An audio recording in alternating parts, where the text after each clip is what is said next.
now been in Portugal for 1 year. That sounds crazy because it feels like I just left China, but it's been 1 year. I moved back in July, around the 5th of July, from China to Portugal, and it's been about a year. And I wanted to talk about how my views on China have changed. And I said I would make this video because I did a video after 1 month, just as kind of a little joke, talking about moving and seeing if my opinions have changed. But 1 year is actually a significant amount of time in terms of being outside of China and obviously not living there. So I thought I would talk about how things have changed and also talk a little bit about how Europe views China, because I've talked to a lot of people, and being here I get pushed a lot of different news than what I got in China. And so I will start with my opinion of China has not changed very much. I still think China is a great place, and I still think that the Chinese people are very friendly. I've even met a Chinese person here, a few Chinese people here actually, in our local town. They run what are called China shops, and I'll talk to them. One woman had been here in Portugal for like 17 years running her shop, and very friendly, very interested in what we were doing in China, and kind of just, being friendly because we were speaking Chinese, and she thought that was like, whoa, we speak Chinese. What's that? Who are you people? So we had a small conversation while we were in her shop buying some things. But I'll talk a little bit about how Europe, specifically Portugal, kind of views China, because I've met a lot of Europeans now, some Dutch, some from the UK, obviously Portuguese, and I've talked to different people about, whenever I bring up my story and say I've lived in China for 14 years and now I'm here, they're, oh, what was China like? And then conversation usually changes, and it's very interesting. So I'll talk about that. First off, let's talk about kind of the mainstream media and the news. So when I was living in China, you don't get the same news that you get here in Europe, which makes sense because China, blocks a lot of the Western news sites because the Western news sites often portray China in a very negative light. And now being here in Europe, I'm getting a lot of that news, and what's getting pushed are kind of all of the European news sites and specifically the American news sites. So in China, I would always get a mix of news, some kind of mainstream US news when I would go looking for it, and some Chinese news, whether it's Xinhua or China Daily or the Global Times. And even when I was working for a media company, we had to source from a lot of different places in order to create our stories. And because we were a Chinese media company, we often would source from Chinese sites because those were the ones that we would, source from. That's what we were required to do because they wanted to support their own news and they didn't trust American news. So it'd be kind of weird for a Chinese site, Chinese news agency sourcing US news. So we would often source our articles and our reports from Chinese websites and Chinese news agencies, whether it was, like I said, Xinhua or any of the other ones. So being here on the internet, now that my IP address and my location is showing up as Portugal, I'm flooded with the BBC. I'm flooded with Portugal News, which is like, the Portugal News is one of the Portuguese news sites. Flooded with Deutsche News, DW. So those are kind of the big ones that end up in my feed, and then I get a lot of CNN, and I get a lot of American news too. And the US-centric news is what's dominating Europe. So whatever America kind of puts forth, it seems all these other agencies here in Europe just kind of parrot it. And they really do not like China. It's crazy how much negative news there is about China, to the point that when I go out and I talk to people, they've only consumed that news because they don't know how to break out of their algorithm or their feed. They don't even know that Xinhua exists, or the Global Times. And if they do know about it, they think it's all state-run media and you can't trust the Chinese media. Which there is some truth to that, because it is all funded by the Chinese government. But when I look at the Western media, I feel like that is even more propaganda, because they're not trying to put forth a factual report. It's completely biased against China, because that's what the narrative is, that China is the enemy and that China is this big bad country that's coming after the West, so to say, that they're trying to destroy democracy and destroy Europe and destroy America, the United States specifically. And so being in that sphere now, when I was kind of removed, or at least somewhat adjacent to it, where I would look at it to try and figure out what the Western media was saying, versus now being in it. Because when I was in China, I was separated from it. And I would look into it to see what is the Western media doing and talking about. And I'd say, oh wow, they really don't like China. But I was separated from it. I was living in China, and I could go out and look at China and say, these reports are false. I live here. Look, I can see that the economy isn't collapsing. I can go talk to Chinese people. I can go travel and see that what the Western media is saying is false. But now that I'm here, and I can't just go out my door and see it, I understand how that bubble is so powerful. And it has been somewhat breaking down. There are holes in it when you have big vloggers like I Speed Show, I think that's what it is, who go to China and do their little tour, and they say, wow, China's amazing. So the wall is crumbling, but this bubble, this wall that has basically kept Europeans and Americans completely ignorant of what's going on in China is still very strong.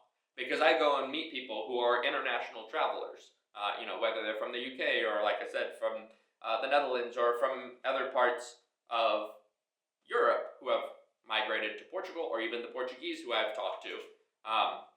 Still working on my Portuguese, not there to have good conversations in Portuguese. But many of them speak English, and then you get on the topic of who you are and where you're from. And I always say, I've lived in China. And then it always changes to be very much what the propaganda is. And like, oh, China, isn't that like a communist dictatorship? Isn't that like a bad place to live? And then I try to explain, no, I lived there for 14 years. It was great. I had good health care. I had a good job. I had the opportunity to travel, and the cities are beautiful, and nature's beautiful. You try to tell them the truth, and all they know is what they've been told, which is very negative to China.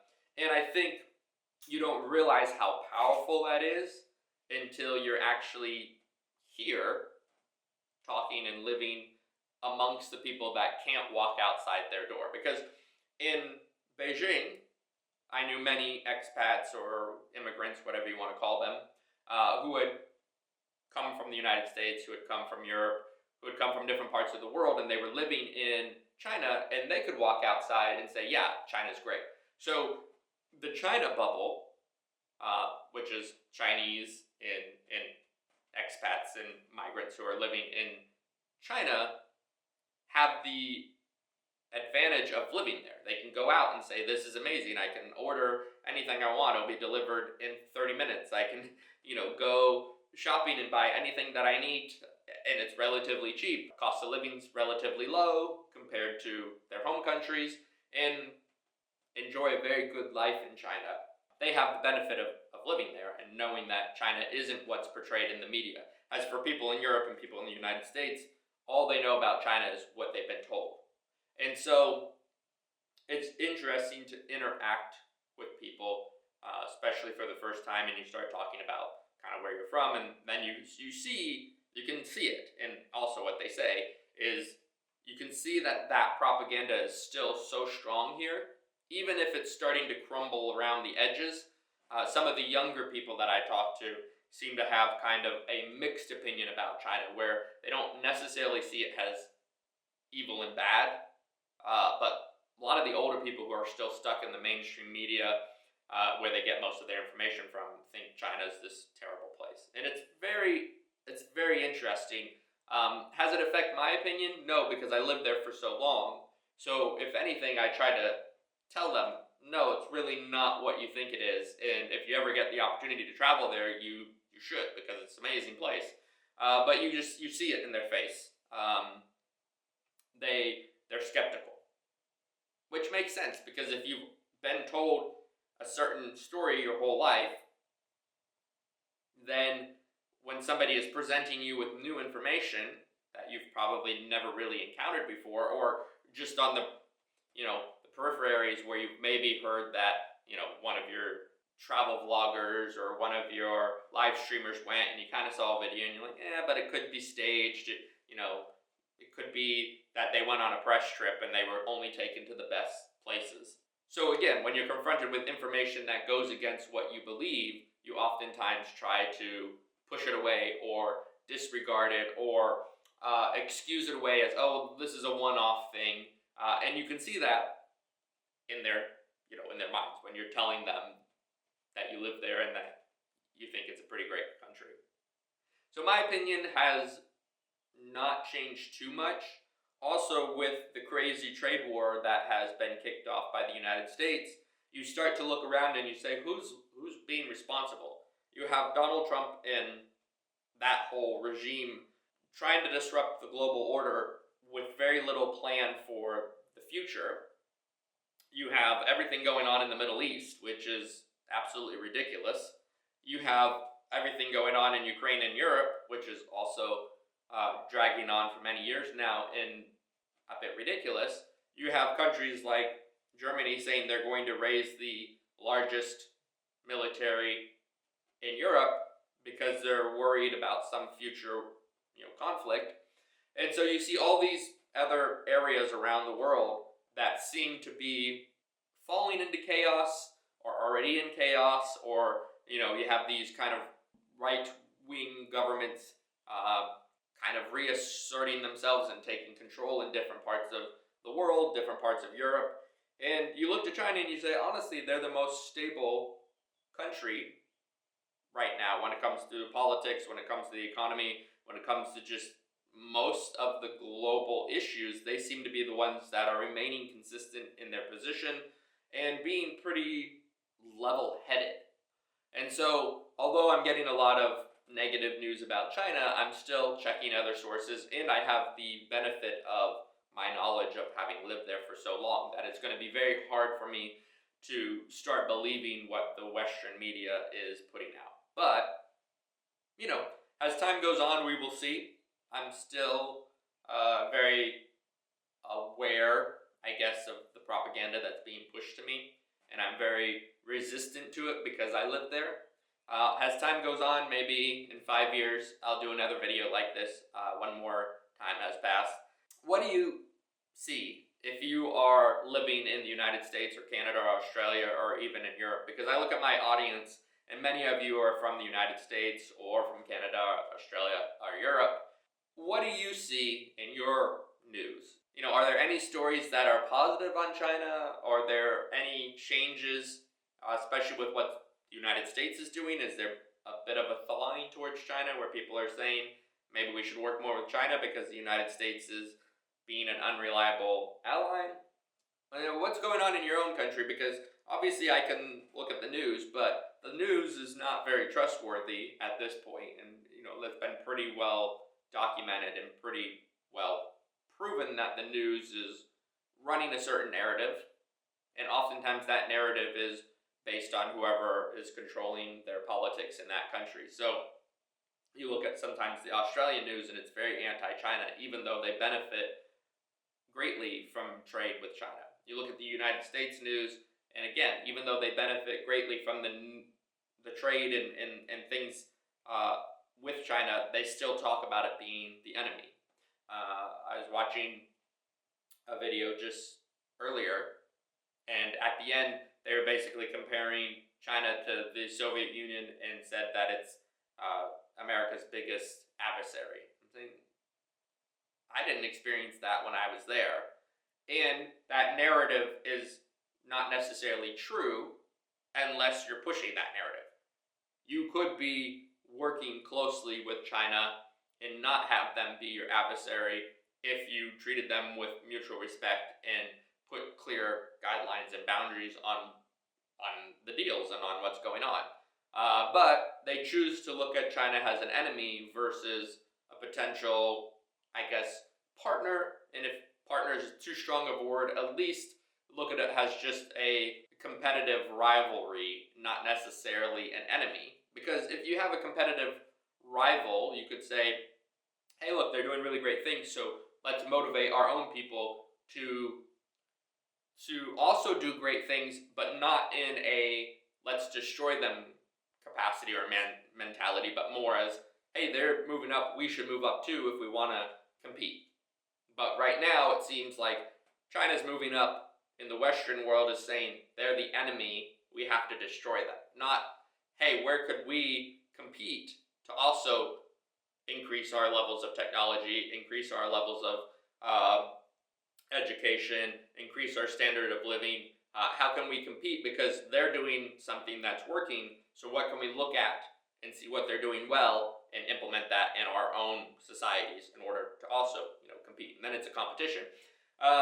Right now, it just seems like the news is saying China's the enemy and setting up this eventual conflict so that when it happens, nobody thinks, where did this come from? Because they've been told China's the enemy for the last 20 years, which is, if you're told somebody's your enemy for 20 years and then you end up in a conflict, you're probably not going to think much about it. You're just going to think, well, yeah, this was always going to happen. But yeah, let me know what it's like in your country, especially if you're living in kind of a Western country, what we consider the West.